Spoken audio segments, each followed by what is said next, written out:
છે અને તેઓ બીજું કંઈ જ નથી કરતા, લોક કલ્યાણ માટે શ્રીમદ ભાગવતની રચના કરવામાં લાગી જાય છે. વેદવ્યાસ ભગવાને છેલ્લે જે કર્યું એ આ જ કર્યું. અને એમાં પછી એમણે બ્રહ્મસૂત્રનું બીજું સૂત્ર લખ્યું, જન્માદ્યસ્ય યતઃ.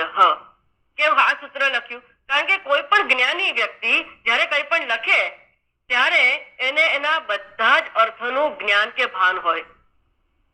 હવે જ્યારે પરમાત્માને યાદ એમણે જાણી લીધા કે ભાઈ આ જે સૃષ્ટિની ઉત્પત્તિ સ્થિતિ અને લયનું કારણ પેલો પરમાત્મા છે, એ બ્રહ્મની જિજ્ઞાસા કરવાની છે. માટે બીજું સૂત્ર આવ્યું, જન્માદ્યસ્ય યતઃ, એટલે કે સૃષ્ટિની ઉત્પત્તિ સ્થિતિ અને લયનું કારણ જે પરમાત્મા છે, જે ઈશ્વર છે, એની જિજ્ઞાસા કરવાની છે. શાસ્ત્રની ભાષામાં ઈશ્વરની વ્યાખ્યા એવી છે, જગત કારણમ બ્રહ્મ ઇતિ ઈશ્વરઃ. તમે આ દ્રષ્ટાંત વારંવાર સાંભળ્યું હશે કે એકની એક બેન શાળામાં જાય તો શિક્ષક કહેવાય, ઘરે આવે પુત્રની પાસે માં હોય, માં કહેવાય, એ જ બેન ભાઈની પાસે બેન થઈ જાય છે. એવી જ રીતે આ બ્રહ્મ તત્વ, આ પરમ પ્યોર સર્વત્ર આજે પરમાત્મા વિલસી રહ્યો છે. આ જ બ્રહ્મ જ્યારે સૃષ્ટિની ઉત્પત્તિ સ્થિતિ અને લયનું કારણ બને છે, ભ્રાંતિ તો ભ્રાંતિનું પણ કારણ તો બન્યું ને, તો એ કારણ જ્યારે બને છે ત્યારે એને બ્રહ્મ નથી કહેવાતો, ત્યારે એને ઈશ્વર કહેવાય છે. કારણ કે જેવી ઉત્પત્તિ થઈ, ઉત્પત્તિનો શાસક, ઉત્પત્તિ એટલે રાજા, એનો શાસક તો હોવો જોઈએ, એટલે ઈશન કરનાર, એટલે ઈશ્વર નામ પડ્યું. જગત કારણમ બ્રહ્મ ઇતિ ઈશ્વરઃ. અને આ ઈશ્વર કેવા છે, જન્માદ્યસ્ય યતઃ, જેનાથી આ જન્મ સ્થિતિને લય થાય છે એને તમે જાણો. અને પછી આગળ બ્રહ્મસૂત્ર ચાલે છે. પણ આ જન્માદ્યસ્ય યતઃ, હવે એકવાર ઉત્પત્તિ આવી ગઈ, જેવી સૃષ્ટિની ઉત્પત્તિ આવી કે તરત જ એ ઉત્પત્તિની અંદર જેટલા જેટલા અનુભવો થયા એ પણ બધા હવે સાંકળી લેવા પડે, પછી જ બ્રહ્મસૂત્ર આગળ વધે. તો એમાં શું આવતું ગયું? પછી તો ભાઈ ભગવાનના અવતારો આવતા ગયા, ભગવાનની લીલા આવતી ગઈ. સૃષ્ટિ ઉત્પન્ન કર્યા પછી શું થયું એની આખી વાત શ્રીમદ ભાગવતમાં આવી ગઈ. અને એ સૃષ્ટિની ઉત્પત્તિથી લઈને અત્યાર સુધી આપણે ક્યાં છીએ એ તમે ન જાણી લો તો પેલો જે એક ભાગ જે છે ને આખો જાણવાનો, પરમાત્માનો, આખો બાકી રહી જાય અને આત્મ સાક્ષાત્કારમાં વિઘ્ન બની જાય. એ પૂર્ણ કોઈ કરી શકતું નથી.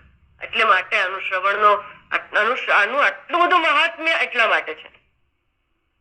ખ્યાલ આવે? અને એ સમજાવવા માટે એવું કહેવાય છે કે શ્રી ભગવાન વેદવ્યાસજીએ, તેઓ સૂત્રકાર કહેવાય છે. ભાષ્યકાર એટલે ભગવાન આદિ શંકરાચાર્યજી, અને ભગવાન વેદવ્યાસ એટલે એને સૂત્રકાર કહેવાય છે.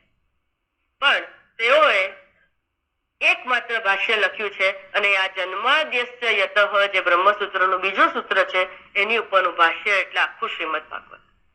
એના 18,000 શ્લોક બોલતા જ ગયા 18,000 શ્લોક સુધી પરમાત્માની લીલાનું વર્ણન કરતા કરતા છેલ્લે કહે છે કે આ તો મેં હજી સુધી કંઈ જ કર્યું નથી, પણ માત્ર ખ્યાલ જ આપ્યો છે કે આવો કંઈક છે. એકાંશેન સ્થિતો જગત, પરમાત્માના એક અંશમાં પેલું આખું જગત જો સ્થિત હોય તો એનો ક્યાસ કાઢી જ શકાય નહીં. છતાં પણ મેં આ પ્રયત્ન કર્યો છે એમ કરીને 18,000 શ્લોક લખ્યા પછી બ્રહ્મસૂત્રનું ત્રીજું, ચોથું એમ 555 સૂત્રો તેઓ પૂરા કરી શકે છે.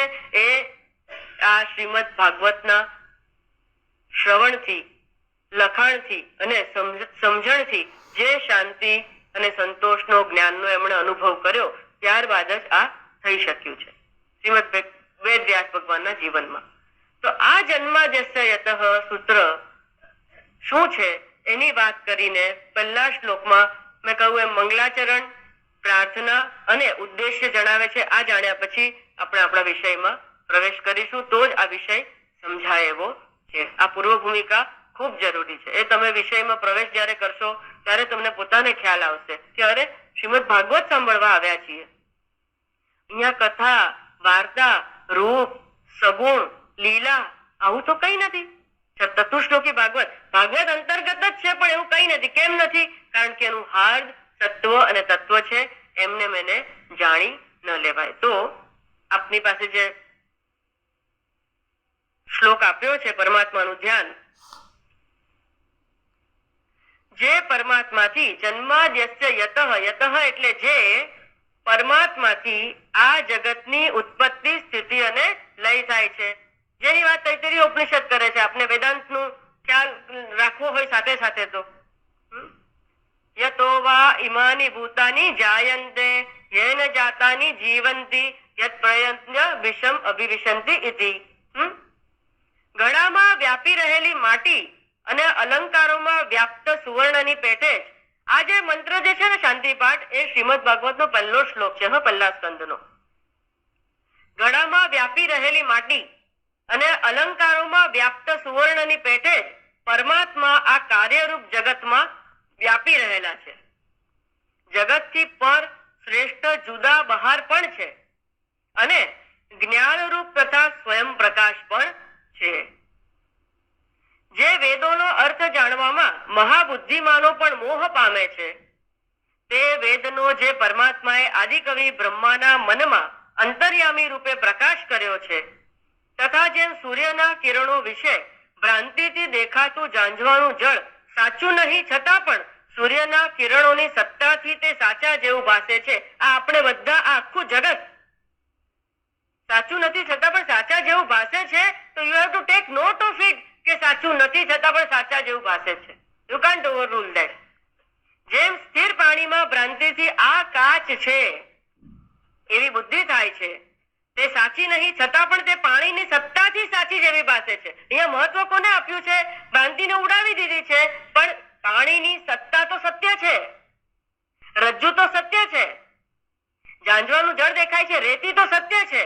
અહીંયા એ કેવું છે કે અરે ભાઈ ભ્રાંતિ પાસે છે તો અધિષ્ઠાન ને તો જો તું તો એને કુદાવી ગયો. અધિષ્ઠાન તો સત્ય છે જે આ પરબ્રહ્મ પરમાત્મા પોતે છે. તથા જેમ કાચમાં ભ્રાંતિથી આ પાણી છે એવી પ્રતીતિ થાય છે તે પણ સાચી નથી તો પણ કાચની સત્તાથી સાચી જેવી ભાસે છે, તેમજ તેમ જે અધિષ્ઠાન પરમાત્મામાં તમો ગુણના કાર્યરૂપ આ પંચભૂતની સૃષ્ટિ અને સત્વગુણના કાર્યરૂપ દેવતાઓની સૃષ્ટિ કલ્પિત અને અસત્યરૂપ હોવા છતાં પણ જે પરમાત્માની સત્તાથી જે સાચા જેવી ભાસે છે, જે પરમાત્માએ પોતાના જ્ઞાનરૂપ પ્રકાશ વડે માયારૂપ કપટને ટાળી નાખ્યું છે અને જે પરમાત્માનો ભૂત ભવિષ્ય અને વર્તમાન કાળમાં તથા જાગ્રત સ્વપ્ન અને સુષુપ્તિ એ ત્રણેય અવસ્થામાં નાશ થતો નથી એવા તે પરમ સત્ય સ્વરૂપ, પરમ જ્ઞાન સ્વરૂપ, પરમ શક્તિ સ્વરૂપ તથા પરમ આનંદ સ્વરૂપ સર્વશ્રેષ્ઠ પરમાત્માનું અમે ધ્યાન કરીએ છીએ. આ શ્રીમદ ભાગવત છે. Don't take it so lightly. માત્ર કથા, માત્ર વાર્તા, માત્ર અવતાર, માત્ર ઉત્સવ, માત્ર એ નથી. હવે મને સાચું કહો કે આ સમજાઈ ગયું કે જરૂર છે? સમજાવનારની જરૂર પડે એવું લાગે છે? અઘરું લાગે છે? Can you take this subject so lightly? Shrimad Bhagavat આખો વિવર્તવાદ છે, આખો અજાતવાદ છે. અને આ વિવર્તવાદ શ્રીમદ ભાગવતનો અજાતવાદ સમજવા માટે તમારે આખું માંડુક્ય ઉપનિષદ ભણવું પડશે, આખી અષ્ટાવક્ર ગીતા ભણવી પડશે, આખી અવધૂત ગીતા ભણવી પડશે, આખું યોગ વાસિષ્ઠ મહારામાયણ ભણવું પડશે. અને માટે રામજીનો અવતાર પહેલા થઈ ગયો. રામનો જે અવતાર જે થયો એનું પણ મહાત્મ્ય છે, મહત્વ છે. રામ એટલે કોણ? તો કે એકદમ નિયમથી ચાલનાર, નિયમોથી બદ્ધ, પ્રતિજ્ઞાઓથી બદ્ધ, અનુશાસન કરવા વાળા. કૃષ્ણ ભગવાન પહેલા રામનો અવતાર કેમ થયો? તો કે જીવનમાં રામ આવે તો જ કૃષ્ણ આવે. આ રામ એટલે કોણ? તો કે આ રામ એટલે પૂર્ણ વૈરાગ્ય, પૂર્ણ વિવેક, પૂર્ણ શ્રમ, પૂર્ણ દમ, પૂર્ણ તિતિક્ષા, પૂર્ણ શ્રદ્ધા. તમે એમનું જીવન જોતા જાઓ, આ જેમ જેમ હું કહું એમ. પૂર્ણ ઉપરતી, પૂર્ણ સમાધાન અને પૂર્ણ મુમુક્ષુતા એ રામ.